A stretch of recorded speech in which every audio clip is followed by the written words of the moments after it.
然后呢，这个事情对这个乘客吧，头部啊造成了一个创伤，然后头上磕了个比较大点包，手上有轻微的划十几道划痕。好，摔倒了，楼梯上还是也不跳，摔下来的，头上有个包。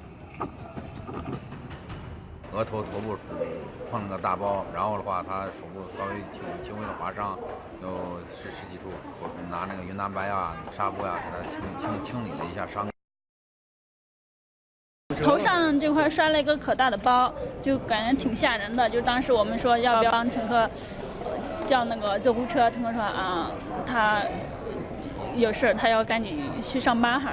第一个踢脚，在往下下那时候，他拿着手机正在看，然后往下步走到第二个踢脚上，一脚就踩空了，就顺着就往下滚下来，一直滚到这个位置啊，一直滚到这个位置。